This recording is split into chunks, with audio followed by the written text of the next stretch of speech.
bro. I feel. What's going on, folks? It's your boy Brandon Lewis, aka Mr. New Lou.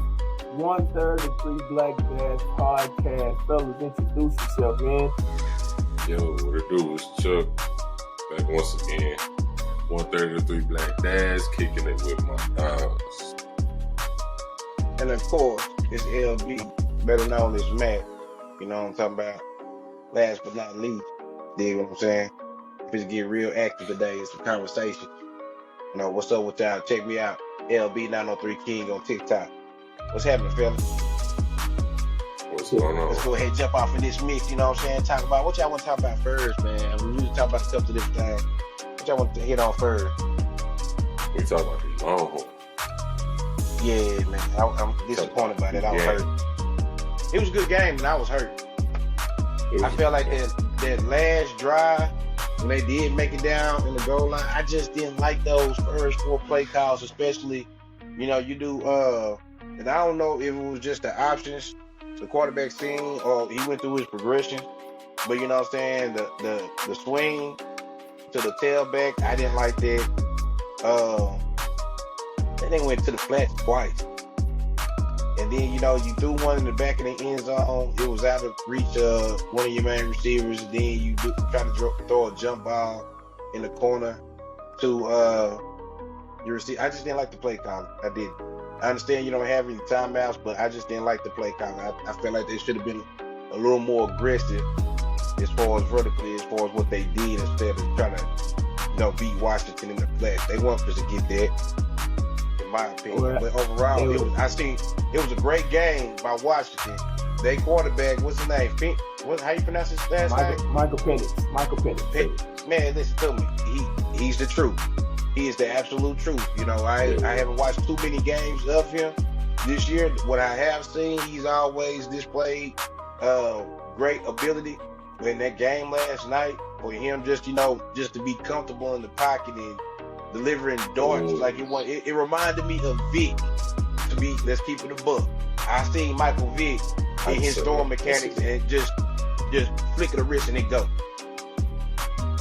That game was over when Jaden Blue fumbled the ball. When Jaden Blue fumbled, that game was over. Because Texas couldn't keep up last night. They couldn't stop him at all. They couldn't stop Washington last night. Penix was in his bag last night. And I don't know about Vic. I don't know if I go that far. But him being able to throw off schedule, him being able to move the pocket, him being able to escape the pocket. I don't know what I've been watching this year, but that dude is, for some reason when I watch him, I feel like he's always throwing off his back foot. But he is accurate as hell. That's how I was like, bro, I don't know, man. I was watching last night, and you know, I always root for the black quarterback. Always. That's just my thing. But I was like, dude's the truth. Dude's the truth. I mean, he couldn't get touched. What's the boy Spears? What's the boy on the D line for Texas? Probably top draft pick. Had to bother him a couple times and dude escaped. I was like, hey man, this might not be Texas year to go to Cincinnati, but I couldn't get it done. Couldn't get it done. Yeah, boy. He way moved in the pocket as far as. Yeah, my bad. Go ahead, my bad. What was that? No, I was just confirming what you said. What was you about to say? Nah, did anybody see Michigan beating Bama? Yeah. That was a great game too. I did. I was dead wrong on both games. I thought Washington would take it, but I didn't think Michigan would beat Bama. But I knew it would be a good game. Absolutely. I did. Yeah, absolutely. Because I felt they was gonna play well against them. I told you I don't believe in Big Ten football, man. So I didn't think there was no way Michigan was gonna be able to stand up against Bama. Man, even though this ain't been a traditional Bama year, but I didn't think it was possible. I'm glad Michigan won. I don't like Alabama.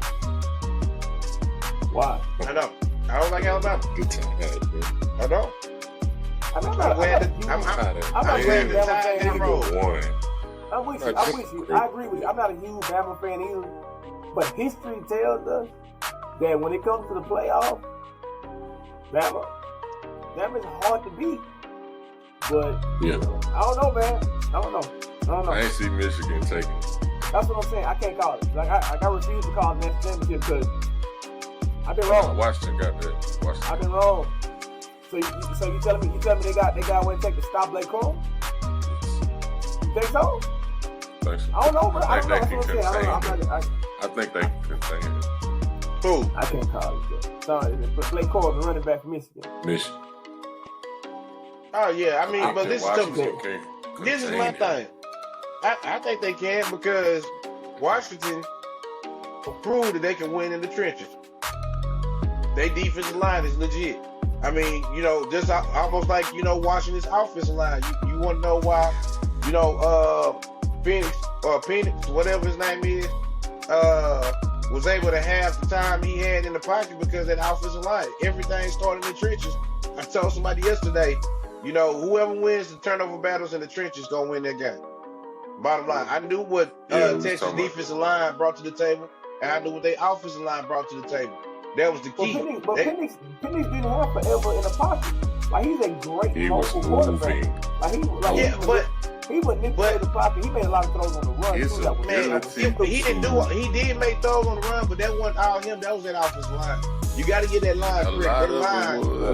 That line gave him credit. Gave him time. He moved in the pocket and kept his eyes forward with. Bro, that was a play in the third quarter. This may be a run play, so I might be speaking out of time. That was a play in the third quarter where Sweat demolished the A-gap. He demolished the A-gap. And he took everything off schedule. But Penix, I think, if I'm not mistaken, Penix rolled to the right and delivered a strike. Right? He just slid out the way, man. His pocket presence is great. Like a normal pocket quarterback, they get sacked in that spot. Because Sweat demolished the A-gap. Like that was it was. I didn't realize it was I knew it was good, but I didn't know he was that cold. Not that dude cold. I don't know. I'm not gonna call it national championship because I've been wrong. In the semifinals, and I just whoever I pick, I'm gonna put it like this: whoever I pick, y'all should bet against whoever I pick. Y'all probably make some money. Keep it a buck. I got Washington. I got Washington. I'm gonna always go with the black quarterback, so I'm gonna probably go Washington too. That means I should probably put that money on Michigan. just keeping it real. That would be funny if Michigan won. Just keeping it real. I can't wait for Saturday though. I can't the more I think about it, the more excited I'm gonna let myself get excited about the game on Saturday. What's going down? I'm scared. It's win to get in for the Texans. It's win to get in. You win. You win. If the Jags lose, we clinch it. And the Jags, I don't think they're gonna lose, but I know if the Texans win, I don't know. Titans, win the playoffs. I don't know. It could go either way because Titans play everybody in conference hard. But they ain't got nothing to play for. They already they quarterback. They running back already talking about. He ain't talking about retiring, but he talking like this is it. After the last time we played him. Yeah, he might be done. I don't know, man. Who might be done? Derrick Henry. Derrick Henry coming to the Cowboys. Derrick Henry. I mean, if you want a shell of Derrick Henry, that's how he's playing right now. We only need him on the goal line. He playing like he might retire. He reminded me right now of Todd Gurley towards the end, which is sad because I thought Todd Gurley should have a much longer career than he had. Running back life in the NFL is 4 years. Ain't long no more, man. Terrible. Somebody told me 3 years. Somebody it's said 3 to 4. 3 to 4 Yeah, years. like 3 to 4. years out of a running back. Get a run. Why would If you you ever look want to try to play at running back?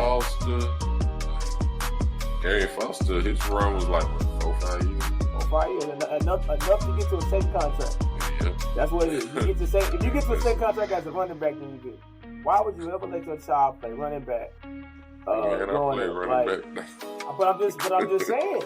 I'm just saying, like, so you'd have made it. Well, if you'd have made it, you'd have made it. Like, it's ain't no doubt that. But I'm just saying, like, you talking about the longevity of a running back. Like, would you rather like play 7 to 10 years and be able to get that pension? I heard the NFL pension is a fool. And they're like baseball pension, but I heard the NFL pension is once you get vested. Baseball pension. Man, look at once you get vested after 2 years, we ain't never gotta work. What? I don't know. I'm letting myself get excited. I'm letting myself. I just hope they clinch, bro. I hope they clinch. I mean, I'd be okay to win. I want the Jags to win. But in order for them to clinch, they have to win. Like, you can't clinch without winning. I know, but the Jags, I want them to lose. I don't even care about I want them to lose. I don't even care about the lose. I don't even care about the lose. Alright, so y'all talk. I go with them to get in the playoffs, bro. I already thought this was gonna be a lost year. I had no expectation for this year. And then they start winning games. Hired DeMeco Ryans as a head coach. Yeah, that's not realistic. That's not realistic. Why not? Because he's going to attract free agents. He had top draft pick.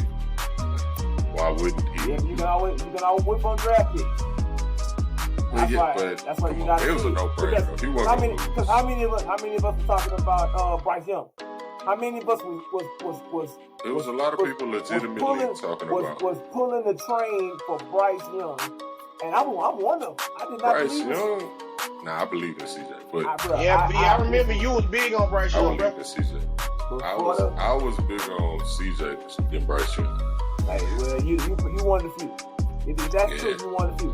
Cause I was Bryce Young. I'm watching the combine, hoping Bryce Young throw. He didn't throw, and I was again dead wrong. But on a different team, Bryce Young. Bryce Young was third down. Look at it. Carolina, the Panthers ain't doing no favor. The Panthers. If he was on this team, he'd still probably be okay. But I like CJ leadership. Yeah, I like CJ approach to the game. I'm all in on the CJ Stroud part. What? Yeah. Hey, yo. I'm a fan. I am a fan. So y'all talking about Pat Poose and Rudy Ron early. Talking about the whole situation. Right? I don't really know about it. I don't really follow public figures like that. I do, however, can relate to being a black man in a relationship. All right, so you know the details. So what are the details? Wait. What are the details? Allegedly. You see my notes? You see my notes? I took notes. I went back. See, I take the show serious. I went back and watched last night's show. And I took notes, and I have allegedly underlined. Boy, you pity. No, I took notes. Good job, B. Allegedly. Good job, B. She has an artist that she signed or supports. He's a battle rapper. Supposedly they had a relationship and it caused friction. But it is not his homie, but it wasn't a homie. It was a homie. It's a homie, I guess. So that's another conversation. That was a whole other. You can't let spouse have male relationship, male friend. Let's dig into that. Let's unpack that. I don't believe in that. Wait. Hey, pin that, and let's continue. No, pin it. Yeah. Now, pin it, and let's go back to that. We'll go back to that. Chuck, go ahead with the story. We'll come back to that. Okay, yeah. But yeah, I wanna segue to that. But basically, it was a little triangle, whatever. There was a confrontation between her husband and this gentleman. And then a few months later, now the story now there's news that they're breaking up. Actually, there was a battle where there was a guy battling the dude that she allegedly was having an affair with, and he brought up in the battle. She was standing right there. She was standing right in between them. And that's her audience? And he went in. What's the artist's name? Easy to Block Captain. Block cap. Who is he battling? I forgot the guy's name. The block cap. Man, all that stuff sounds like it was publicity, bro. Like, yeah, that's what it sounded like to me first. But now that news of them like splitting up, it's like, okay, is there truth to it? Like, or I mean, because I thought they were just kind of fueling controversy to kind of, put themselves out there. Yeah, but then I don't know. Oh, the funny looking dude with the beard. What's he talking about? Man, come on. Okay, I'm listening. But anyway, that's the list. Battle is hilarious. Who's like, battling? I forgot that guy's name. I can't, man. Look. But anyway, yeah, let's dig into that though. So the reasons as a black man in a relationship, as a man in a relationship. Right. No, what's the reason? Right first time. What are the reasons why? We black guys in here. We are black.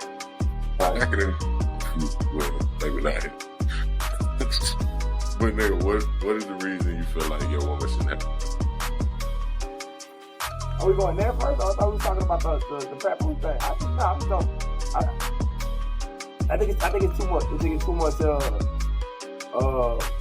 opportunity for something crazy to happen. Even if it ain't meant to. Like I believe that for myself too. I don't have female friends. Yeah, I don't have female friends like that come over, that I talk to. Like I don't believe in that. Right? That's too much. That's presenting or bringing in unnecessary hurdles for yourself. Right? Because at the end of the day, we men, they women, right? So that whole friend stuff go out the door if something traumatic happened. I can't. The only person my wife needs to be crying on is mine. Right? And vice versa. Right? If I got issues, the only person I talk to, I ain't talking to my mama like that. I ain't talking to my folks like that. Like if I got issues or something bothering me, I talk to my wife about it.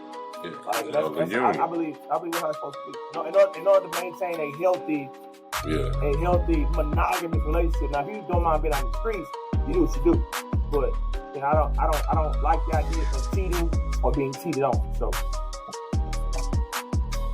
yeah, I think that presents. Well, as we grow and mature, we have to put ourselves in. We have to limit putting ourselves in position where we can put ourselves out of position, or limit putting ourselves in positions where we can be tempted. Stay out the way. But see, that's why social media presents such a big issue in relationships now, because I think people have an idea of we're entitled to instant gratification.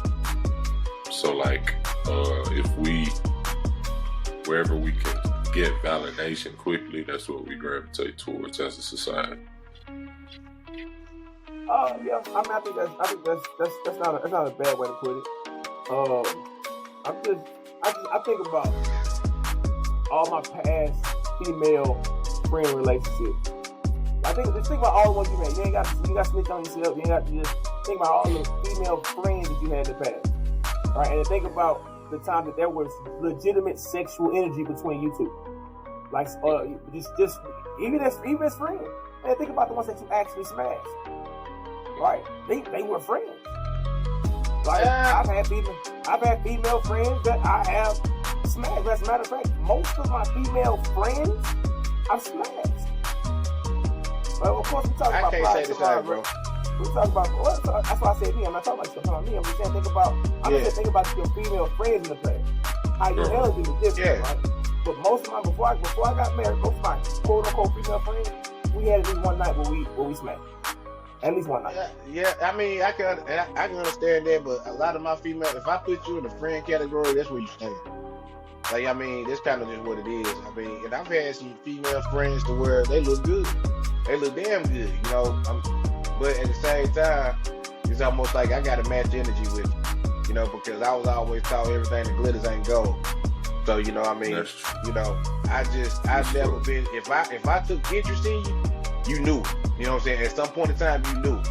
But you know, if we were friends, then it was no crossing that line. I just kept it, you know, a buck just that way. It wasn't no knocking down on nothing like that. No, that was just me. I mean, yeah, I mean, we different. I mean, you know, we different. I've had friends that were cute. I've had friends that not so cute, and I've smashed them both. Because sometimes it just, you know what? It's late night. What you doing? Energy. It is what I mean, I can see it from both. Especially back then. Back then being younger and more immature. Yeah, you know. I mean, I'll be honest with you, and it seems like, you know, my whole entire life I've always had some type of relationship. You know what I'm saying? Like, you know, I've always had a main person. So it wasn't no going out here just knocking off, you know what I'm saying, something just because I want to knock off over. If I had something, I could, you know, I had my man when I could cop. I mean, that's just what that was. It's been like this since high school. For the most part, yeah, but there's been times where you're not dating anybody and you got female friends. All right. Nah, I mean, I've always had something lined up, B. I always had something lined up, like, I can get out of, you know what I'm saying, this is past, so you get out of relationship and go straight to another relationship? Nah, it wasn't that. It's just that, you know. That's what I'm talking about. I'm not talking about being actually dating somebody. I ain't talking about. What I'm saying is, it's almost like. I ain't talking about having some late night hype. No, like, I think everybody got late night hype. I think what he's saying, you just have like one consistent person, like that. It was always one way. It's always been one way. No bullshit. Oh. And I went. It wasn't the fact that I just get out and get out of a relationship and jump into another, was just that shit. If they see an opportunity, you know what I'm saying? I'm a good dude, bro. You know what I'm saying? I'm a good dude. You know what I'm saying? I mean, just what that is, man. I got the gift of gab. I mean, not to, you know, it's always been that way, B. I can't help it. Soon as I say I'm trying to figure out what way you talking about. I got no idea what you talking about. Man, you gotta follow along, B. What way are you talking about? Turns. Huh? What way are you talking about? I'm trying to figure this out. Like, are you in some way trying to boast and brag? I'm not sure what you know. I'm not trying to brag it out. I'm just saying I never went with that. I've never been short of choices. They've always been good choices too. I don't know why, but you know, it's like when I get out of a relationship, it was like, boom, somebody's right there already waiting, like they was peeping me. I don't know. I ain't lying. I ain't telling no lies. Okay, okay, I get it. So you're saying you've been smashing teens your whole life, what you saying? What? You've been smashing teens? Teens your whole life? No, ain't no fives in there? No, it ain't been no fives, but it ain't all been teens. They ain't been no fives. It ain't been no fives. It has never been any five. No, but they all 110s. I'm gonna leave it at that, B. I'm asking a question. I'm just saying though. Most guys I know got a 5 or 2 on the roster for them late nights. I got standards, bro. Every guy I know. No. This one, no. I had standards, B. That's just me. Okay. I got standards. Everything that glitters ain't gold. Just because it's easy don't mean you gotta go for that. Wait. Anything easy? Don't be. That's because the fives gonna be easy. The fives are gonna be easy, bro. Says who? But hey, if you are dealing with a difficult five, you need to question yourself. You ain't dealing with no difficult five, bro. There's no such thing as a difficult five. What you mean? How do you know you never had a 5? Not a difficult 5, but that don't mean the 5 gonna be easy. That's what I'm saying. Like I wouldn't expect a young lady like that. That don't mean the 5. No. Hey, the 5 might have a good spirit. Man, please, bro. The 5 wants some attention. They need attention, bro. The team need attention. Personality. Man. The team need attention. Of course, the teams want the most attention. Hey, that is true. The 10 is a lot of times more insecure than the 5. Yeah. Hey man, we ain't just give away free game on here. Good point. Hey, that's a jewel. What? That's what this is for. That's what this is for. I just want you to boy, that's a $1 million worth of game. Hey, listen. Of course, the teams need the most attention because they want to be told how good they look and everything, and that you jump them up. We're talking about you said isn't that every woman? Doesn't every woman want to be told how good they look? I don't care if she's a 1 or a 10. Every woman wants to be told how beautiful they look. Right? Yes. And let's be real. Let's say sliding scale, right? Like your 10 ain't my 10, my 10 ain't your 10. Right? The next man's 10 ain't, because we've seen what we would call ugly women who are in these relationships with dudes who take care of them. Right? We've also seen where these beautiful women are lonely because either they standards are too high or men are too intimidated to talk to them. So that's what happens to the ones that's supposed to be these quote unquote 10. Right? Man, B, I remember too much, man. I'm gonna tell you that right now. I remember too much stuff, man. What you mean? I remember too much stuff, bro. Let's talk about it. No. What? No. No. Like some things, hey, we'll talk about that later. So why bring it up? So we're not talking about it. We record now. Let's talk about it. Because I can understand. I've seen my partners, you know what I'm saying, that pretty much, you know what I'm saying, that went after females that I felt like were 5s or whatever. But they didn't care. They didn't care at all. You know what I'm saying? And I just remember, you know what I'm saying, at PV, you know what I'm saying, the situation where, you know, I walked in on my partner with a 5, but he just didn't care. He didn't care. I went out for the TV room, and I'm like, man, where? Because everybody was looking for him. I'm like, man, what kid folk at? I went to the TV room, I'm like, man, ain't nobody out here there.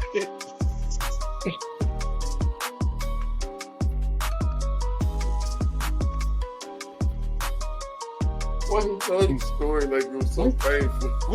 We double back around. Kifo was out fitting there with a chick, man, that I didn't expect him to be in there with her.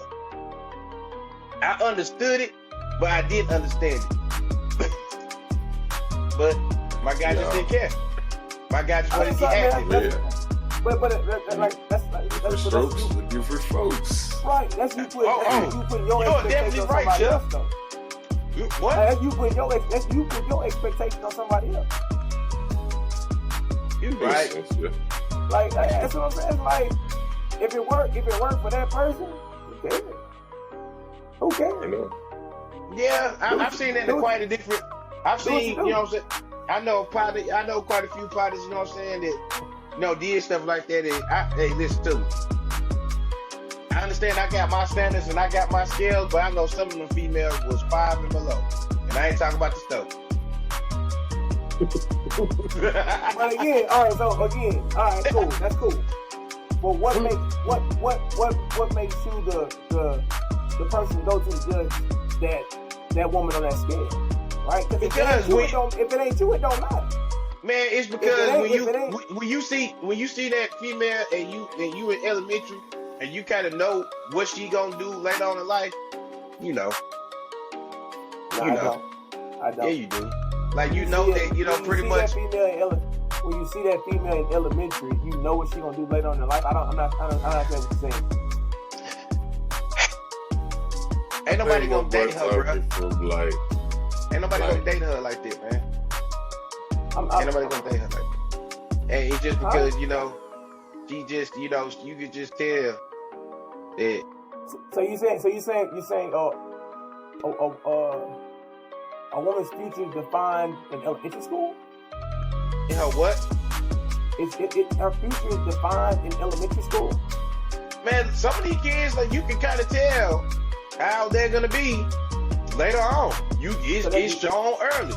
So what you saying? You're not allowing opportunity for growth because of some silly thing that somebody does in elementary school. Yeah, no, it's a such thing as growth. I believe in growth. Okay. You know what I'm saying? I'm all about growth. But at the same time, B, in elementary school, you can tell, and you don't ever want to mess with that person ever because they're in elementary school. I'm trying to give examples without, because people gonna see this and they gon'. I don't want to throw out too many, and then people like, oh, okay, yeah, you know what I'm saying? I get it. You know what I'm saying? Like, I don't want to do that right there. But just know this is true. This is true story, bro. Everything I'm saying is true. Like, you know what I'm saying? It's almost like when they came back and said, "Oh, well, such and such turned out this way." We weren't surprised or shocked. There was no shock too. I've understood that from a lot of different aspects, whether it was females or guys. I don't know, man. Females or guys. I got a soft spot for females, especially understanding trauma the way we understand trauma now. You see what I'm saying? Like that little girl was showing her panties on the playground. What trauma was she going through that put her on that path? You say what? I'm with you. I say I have a little bit more of a soft spot for females, understanding trauma now better than I did when I was young. Right? So you talking about doing stuff like in elementary school. That little girl showing her panties on the playground. She didn't show her panties. You just give an example. I'm giving an example. Like what trauma did she go through to think that was okay, and then that manifests itself later on in the life of promiscuity? You feel what I'm saying? Like that's. I have a softer spot for just understanding that. Not saying it's okay. Not saying it's okay because at some point you have to own. You have to take ownership of your life and grow. And don't let those things define you. It's easier said than done, obviously. But it's a lifelong process. Right, but I understand it now. Like look, I was one of those dudes too. The girls on the playground, and, show me yours, I show you mine type of situation. We've all been there. How I go get it? I wasn't doing that, B. You hard headed. You hard headed, B. I wasn't doing that. Put that on yourself. I wasn't doing that. Time out. You telling me as a elementary school, you never played hide and go get it? No, not at school. No, I never did that. No, I never played that. Never did it. I'm just keeping it a buck. I never did. This dude's a black unicorn, bro. He's a black unicorn. He must be from a cave in Salt Lake City. Yeah, he ain't never messed with a 5. He ain't never played hide and go get it. He ain't never played show me yours, I show you mine. Like this is normal adolescent behavior. This is normal preteen behavior, but I guess say what you I didn't do it. Say he never had a tattoo, he never had an earring. Where you find it? I got a tattoo, and you know I got an earring. I got a tattoo, and I had earrings, but I just didn't. I never did this. Be the next black president. Huh? I could. Yeah, man. You ain't got no scandals on any street. And the first thing I'm gonna do is outlaw lace front. But you know what I'm saying? Hey, I'm tired of. I stand behind that. Hey, I ain't talking about your regular lace fronts. I'm talking about the ones that's rounded out to make you look like the final boss on the Kung Fu movie. That's the lace fronts I'm talking about. But I mean, I don't know. I just never did that type of stuff, bro. I mean, real spirit, like when it came to recess time, we was playing sports. We were playing soccer, football, stuff like that. Man, I wasn't really care about. I wasn't really on that type of stuff back then. That was just me.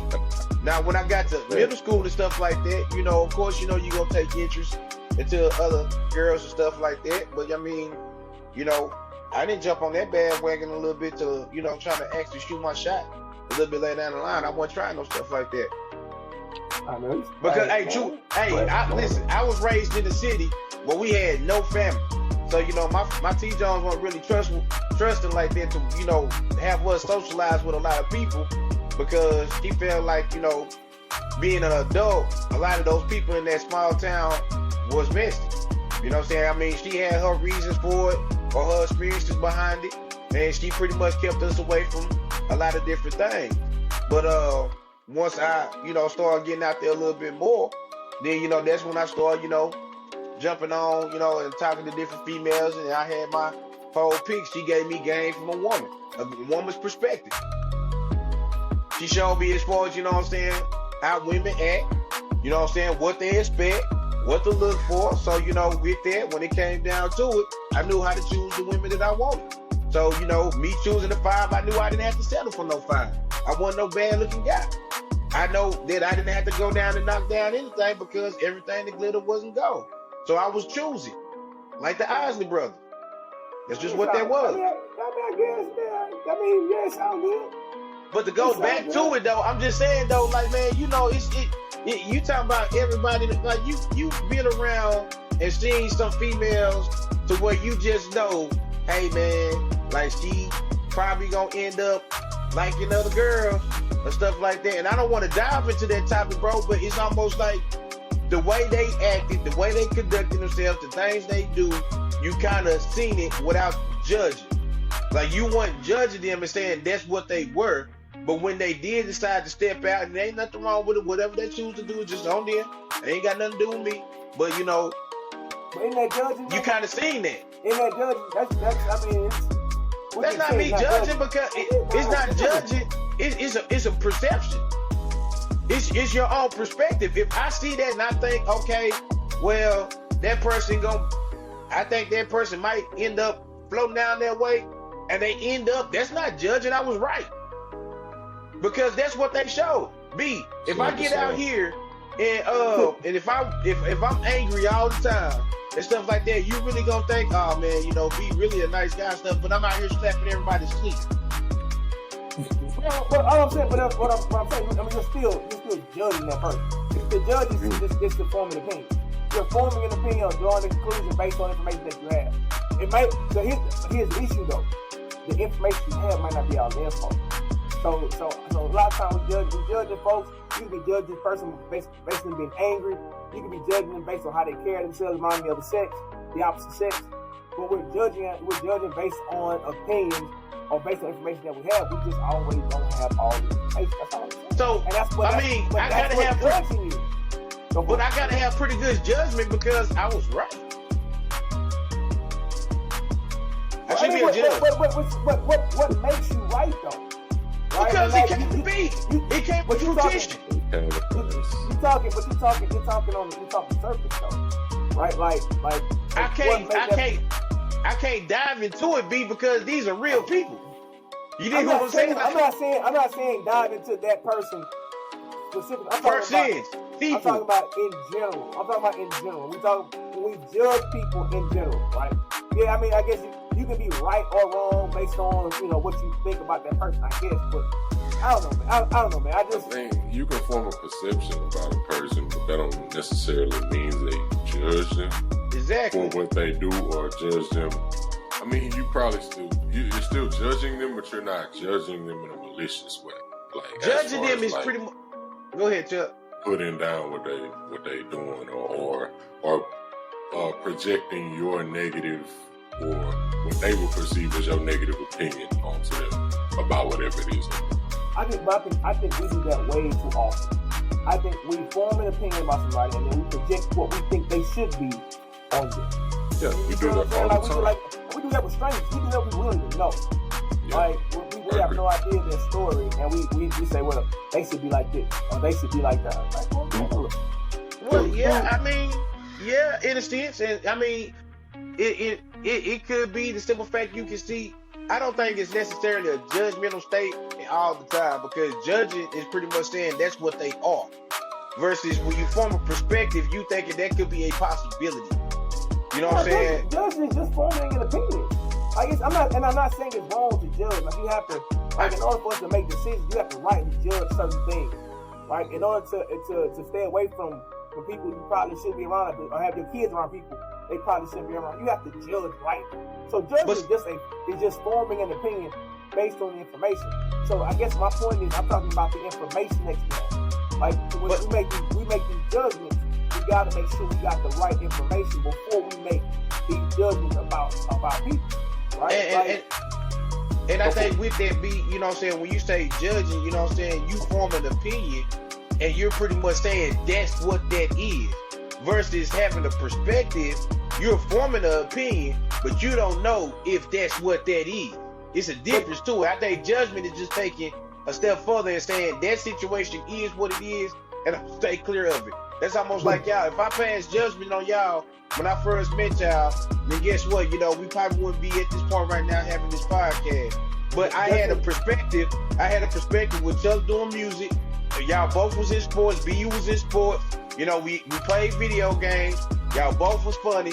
So therefore, my perspective of y'all was that, hey, this is how they are, and this is what they could be. I didn't judge y'all and say, oh man, you know, B talk too much or he talk too much shit.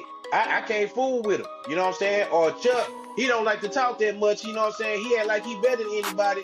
I don't want to fool with him. That would be me passing judgment. So to me, judgment is you forming a perspective and you're saying that's what it is. Versus having a perspective is saying it's a possibility that this could be what it is, but I don't know for sure. So I'm not gonna pass judgment and say that's what that is at that moment. That's the difference between the two for me. If that makes sense. Somewhat. I agree. I think opinion form perspective. Oh God, I perspective. But of course. Whatever. Of course, opinion. Yeah, of course. So let's not just skate over the fact that this dude just said he thought Chuck was better than everybody else because he didn't talk. And like I was giving an opinion, bro. I was giving an example, man. That's what you said. That's what you just said. That's all right. That was an example, bro. That's what you just said. Because I talk a lot of shit. And I'm not controversial. See, and that's the thing about it, B. I literally just restated what he just said. How am I being controversial? So for years, exactly, man. B already know what he be doing. That's why I'm not doing nothing. Angry black man, Mr. Controversy, Mr. Chaos. I'm not saying anything angry. Hey, you should have been a DC villain, and your name should have been Mr. Chaos. I literally just restated what was said. That's all I did. So those of you who are watching, decide to watch, make sure y'all rewind and let them know all I did was restate. All I did was restate what was said. That's all I did. All right? And all I did was give an example. Folks, make sure y'all like, share, and subscribe. And we dropping it. We having a good time. Make sure y'all like, share, and subscribe. And make sure y'all keep following. Folks, we gonna keep YouTube, TikTok, what else? YouTube, TikTok. I'm about to post on Instagram when we get done with this.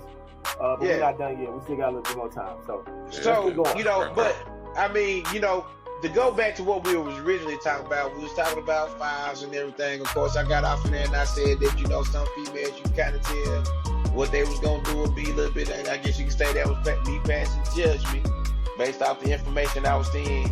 We were passing judgment early as elementary kids, and I end up being right about that in a lot of different aspects. But to kind of keep on going, we was talking about Pat. Uh-oh, Mike.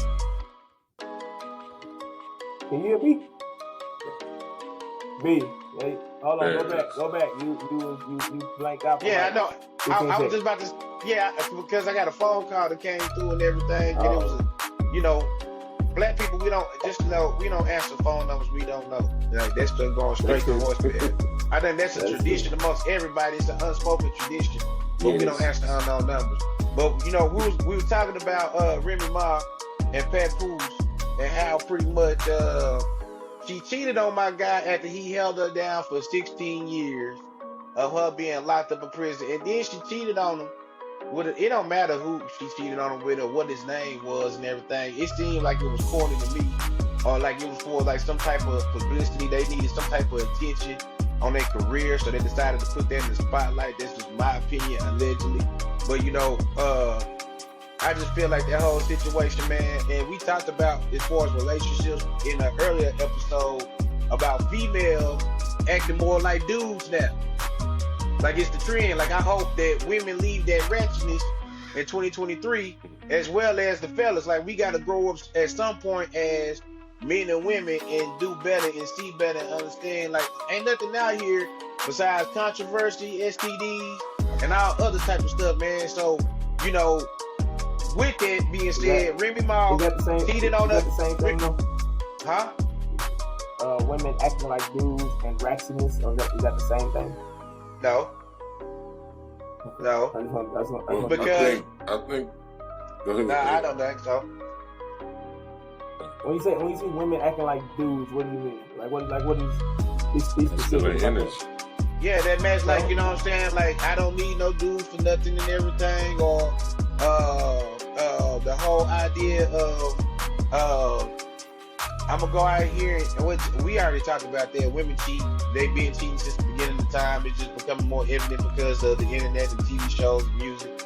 But I mean, I just think as far as the nonchalant of not caring of having a family, you have more women nowadays that don't really have the mind frame of caring of having or being the building block of a family, because the backbone of a family is a woman, in my opinion. So what? Let me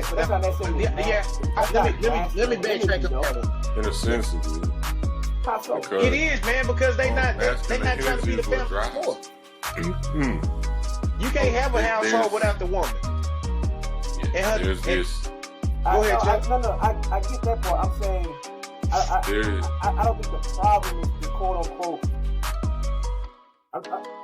we say masculinity. Help me understand. What do you mean by masculinity? Okay. The narrative is that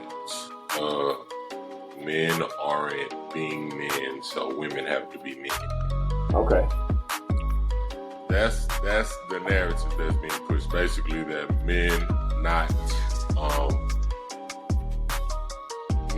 holding their end of the bargain is forcing women to do everything, so they have to rest in their masculine. Which so this is a bunch of.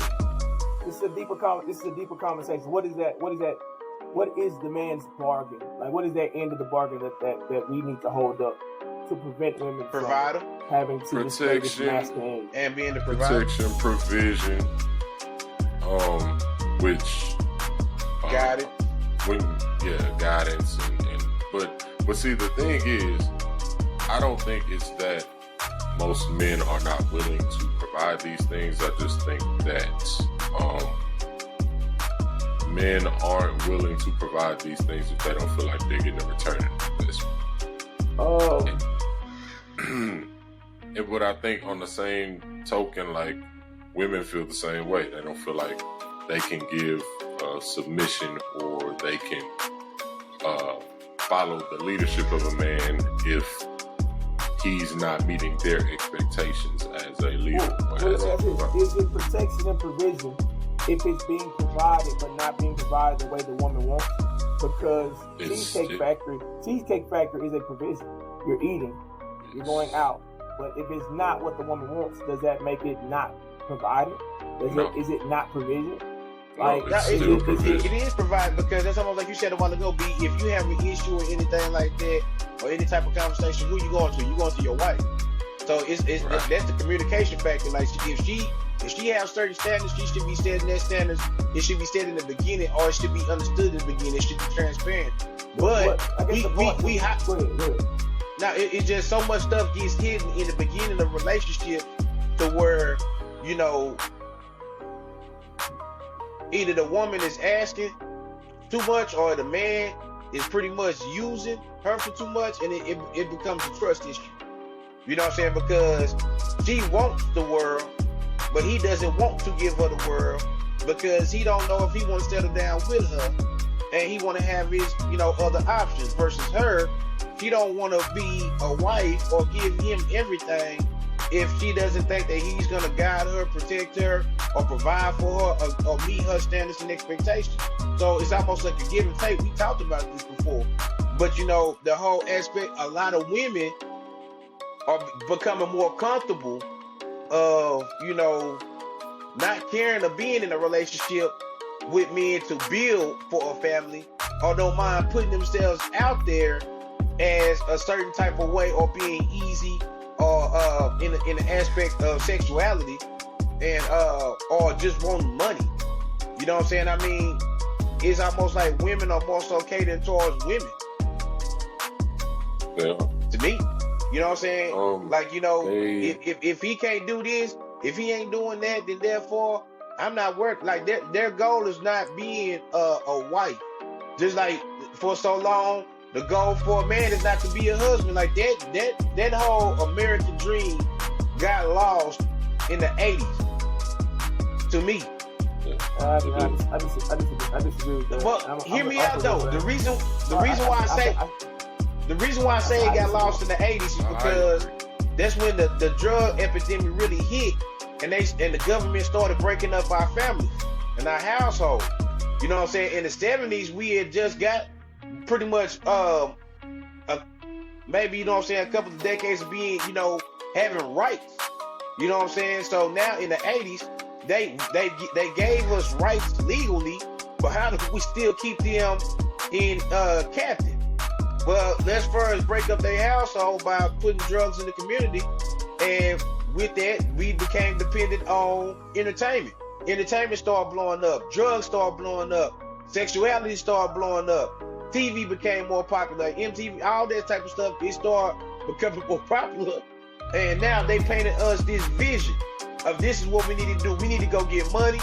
We need to go have this feeling of getting high. We need to, you know what I'm saying, explore sexuality. The whole aspect of being a family, being a wife, and being a husband in the black community started to fade even much more versus our grandparents. That's what they were. They were family. We had a whole neighborhood that was considered family. It ain't like that no more. And I felt like it was destroyed in the 80s, and then when the 90s came, sexuality really got pushed out there. And they said, let's take it one step further. Let's put the weapon aspect out there. Let's give them more guns. Let's let them know that they warriors, and they out there, and they can be gangsters like the Italian mobsters. I think the conversation way left. Right? It did go that, but what I'm saying is all that ties in together. We start talking about protection and provision. Well, we talk about the masculine energy that women are portraying. Like you went way left. Careful, like, I know it, but I got on my soapbox. All those ideas and aspects can be explored, right? Because I think we can have an intelligent conversation about all of them.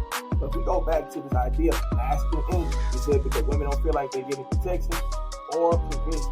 And the point that I simply made was, well, what if they are getting that they just not getting it in the way that they envision, right? Like because social media tells a woman that she has to have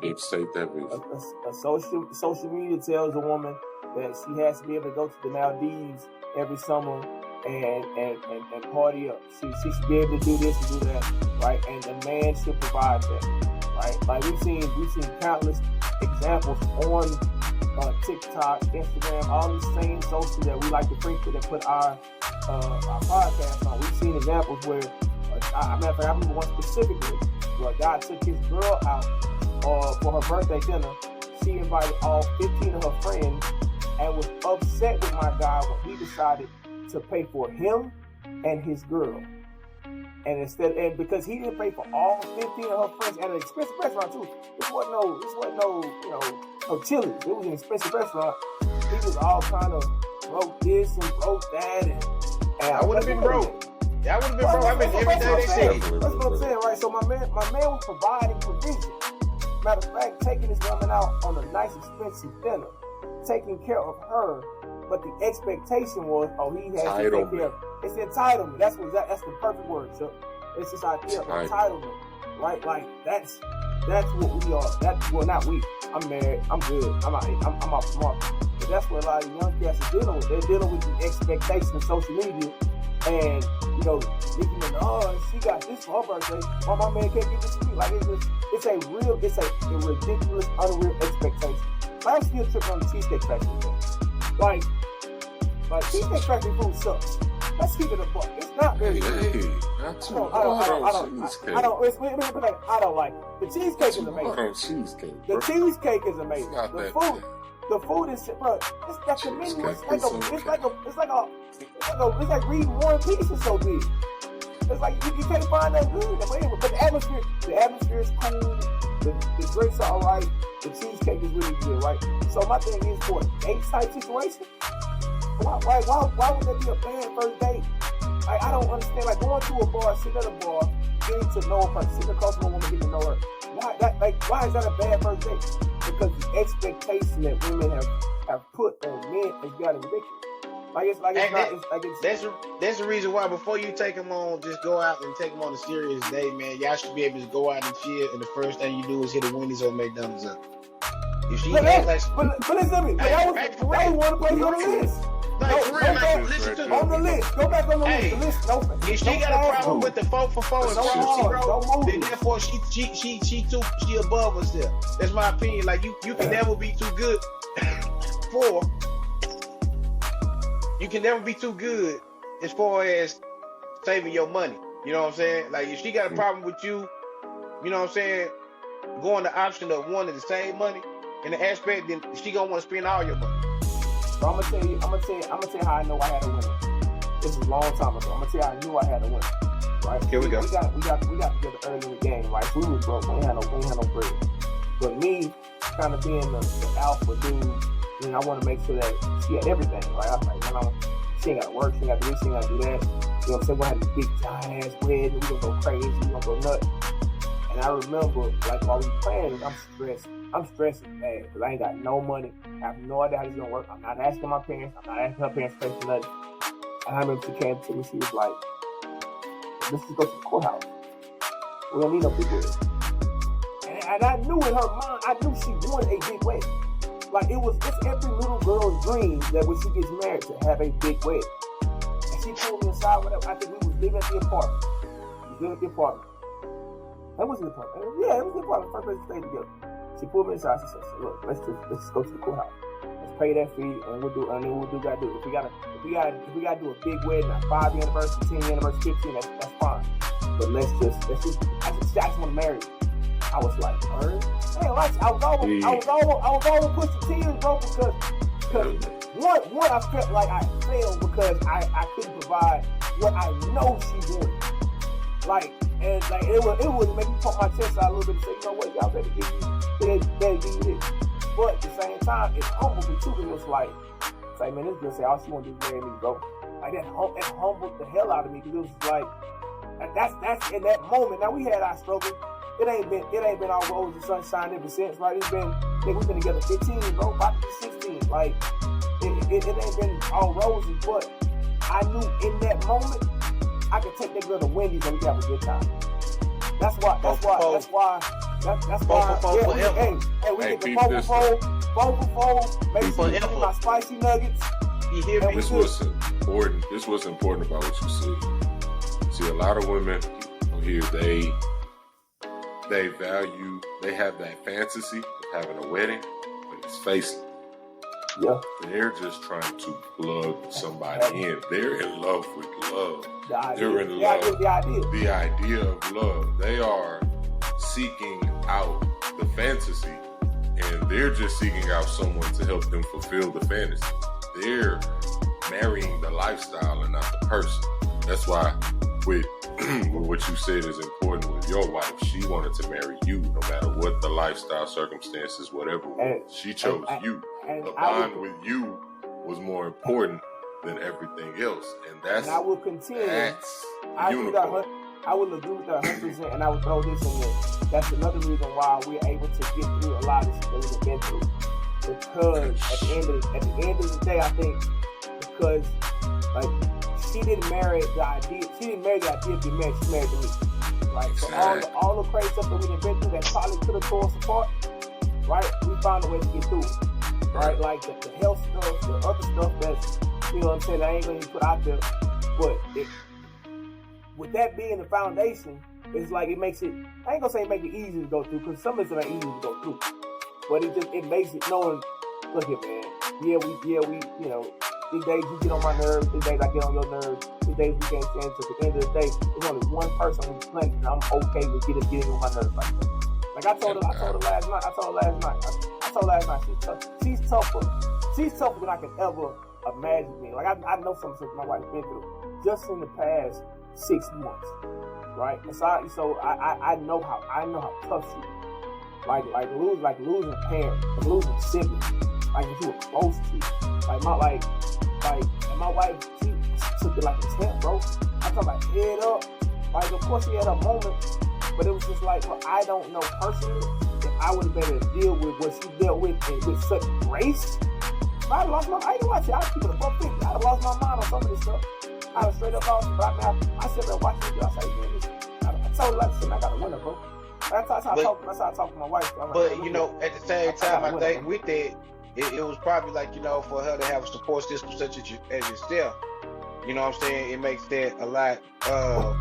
You know, it makes it easier to win. It kind of helps, you know what I'm saying, ease that burden that you might be going through, because you know you gotta take the hat off to yourself on that situation as well, B. You know, I like to say credit girl, but that girl is tough way 5 minutes. Once again, she is. I'm not taking away no credit from her. You know what I'm saying? Everything you saying is most definitely truthful, because you know it and you live it. But what I'm saying is, bro, you just said 15 going on 16. You know what I'm saying? You are a support system in that relationship as well. So therefore, that situation could have been a lot different with her if you was not involved, or if y'all didn't have what y'all had in that situation. And that's true. It's a mutual thing. So that's the reason why I said a while ago. That's the reason why I was saying a while ago, even though I did go far left and got ahead of myself. A lot of stuff that's happening now is a result to what happened before us. You know, it kind of came to fruition a long time. Well, it came to fruition now, but it started a long time ago. And the black household or black families are so broken to where now women, you know, they kind of forget. Let me not say women. I don't want to put this all out on women like we just bashing women, men as well. It's been a mentality that was lost a long time ago, to where if it seems like we have to live an American dream instead of understanding, man, like, yeah, we can have a big wedding, but shoot, we can go to the courthouse and do what we do, and it's not going to say that I love you less.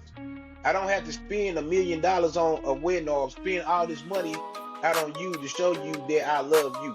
You know, we can put this money up, own our own house, own some land, and have generational wealth versus giving our money out to the government or to these other businesses that's not going to support not only ourselves, but not going to support the community that we're in. So, you know, I think it's more so of ideology that's being sold not only to women, but also men, black women, black men, that has us so lost right now. And social media is not making the aspect no better. So, you know, you're talking about age. I'm not gonna call that generational curse, because that's more focused on things. It's becoming that. You're talking about it's a cultural curse. I think the idea that women don't need men, this is hyper. It's not hyper masculinity. Hyper independence. This idea of hyper independence is toxic in a way that it destroys families. It's destroying the fabric of our family. Are we going to the social aspect, right? Like, go ahead, Tim. I don't mean to cut you off, but I stick to that point. It's a mixture. It's not a mixture. This is the result of broken families, because you look at it, it's like there's a lot of single parent households, single mother households. The single mothers raising men, or trying to raise men, and there's a lot of father figures absent.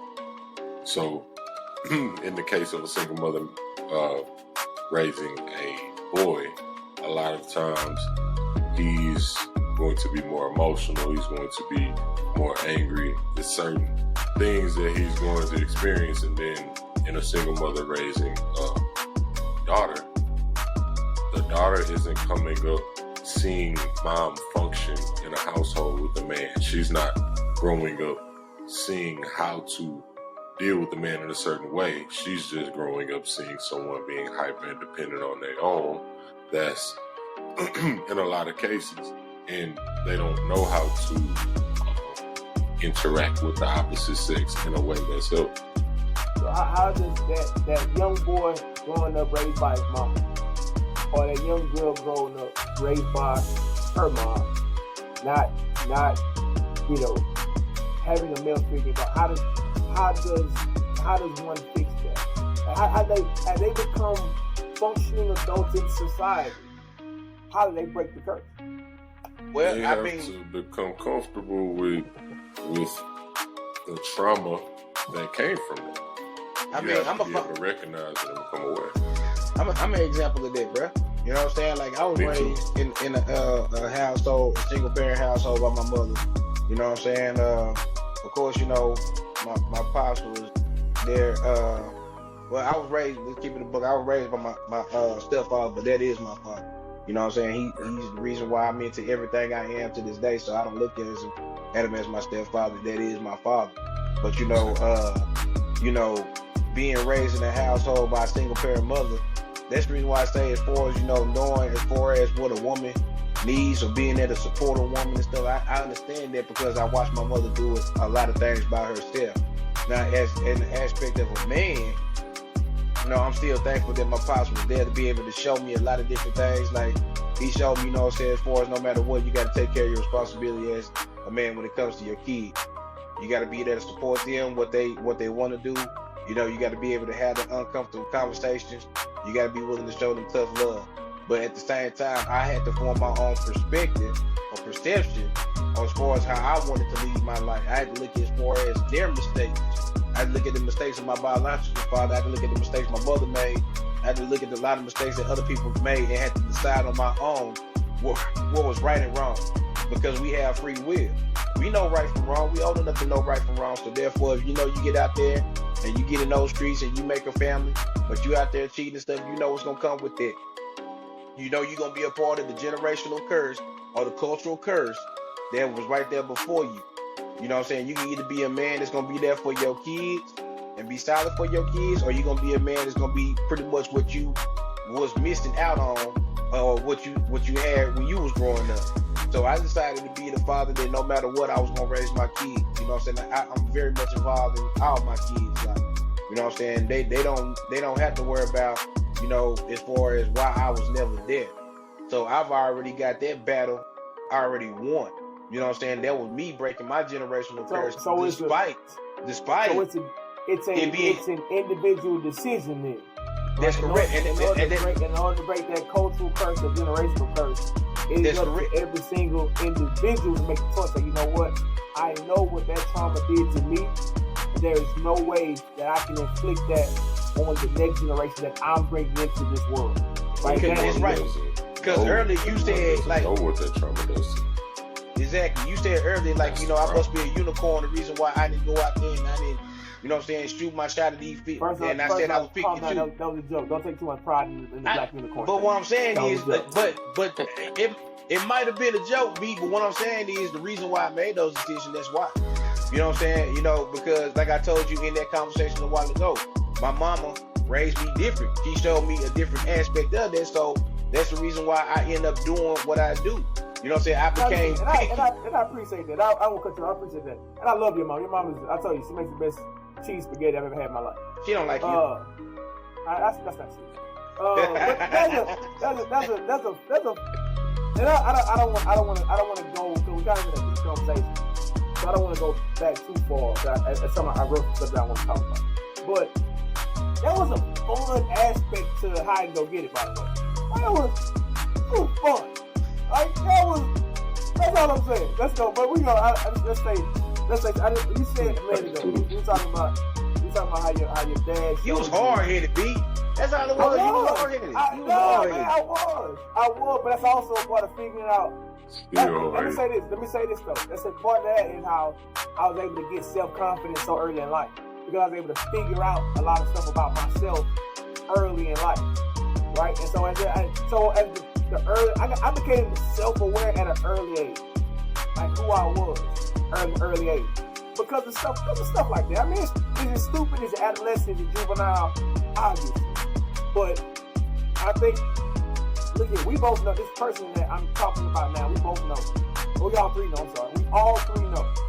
We all went to Prairie View with this young lady. She was sweet, smart, very cool, and she was sheltered.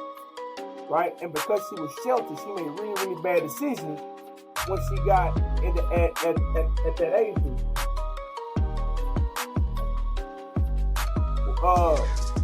Hey man, I'm gonna put a pistol, man. The price open the door. I didn't know. Say, man, don't do that no more. No, you didn't think that was Bryce. You didn't think that was Bryce. Okay. All right, let's get back to what we're talking about. Can you do it? Maybe her. This person made really bad decisions because they were sheltered in life, so they felt like they had to go out and experience everything all at once, right? And as a result, they ended up having to drop out, regroup themselves, and then go on somewhere else, and ultimately became a very productive human being, a productive person. But I'm saying, like, those experiences for me as a younger person, because I was able to experience them younger. As I got older, I didn't feel the need to go out there and act a fool, right? I think that's part of me becoming self-aware. That's all I'm saying. But go back. I want to go back. Y'all know what I'm talking about. I ain't gonna say no name. Y'all know what I'm talking about. You ain't gotta say no name. Hey, on the cool I did say no name, so we're gonna leave it at that. I know you did good, B. Hey, but on the cool though, I get ready to go. Hey, say fellas, I gotta get ready to do my black dad thing in a minute because I gotta get ready to go to this basketball practice walkthrough. I gotta get ready for that and get my stuff ready for that, And I'll be back on. If y'all want to do a second part of this, we can do that later on today. I said we'll do part 2. No, maybe not tonight. We'll see. But we definitely gotta do a part 2. All right, man. So I guess we closing out, man. This has been a blast. Again, it's your boy B Lou, aka Mr. Lulu. Catch us on all your favorite socials at 3 Black Dads Podcast, and I have been 1/3 of 3 Black Dads. Signing off at Chicken Sings the Blues on TikTok. At us. You already know it's LB. You know what I'm saying? Better known as Mac. You always check me out on TikTok. I'm gonna start posting more on that, but you can check me out at TikTok. LB903 King. You did. Hey, everybody's trying to get active and get this win today because I'm on my coaching duties. You dig what I'm saying? That's your folks, man. Make sure y'all like, share, subscribe. This has been a very tame episode, but we had a knockdown, drag out fight yesterday. Drag out. But today's been a real tame episode. We kind of talked about some real deep issues, and that's the next thing we need to talk about, Pete. And so we really appreciate. We starting the next one. We appreciate all y'all who tuned in, all you guys for giving us likes, all you guys who are subscribing. You guys have no idea how much that means to us. So we continue to give you guys good content, try to make you laugh, hopefully make you think. And we really appreciate you guys going on this journey with us. Just showing and honestly us being able to show you what true friendship is. Because we literally had a knockdown, drag out fight yesterday, and today we're able to get on the mic. It's a testament of our relationship, of how we can get into an argument.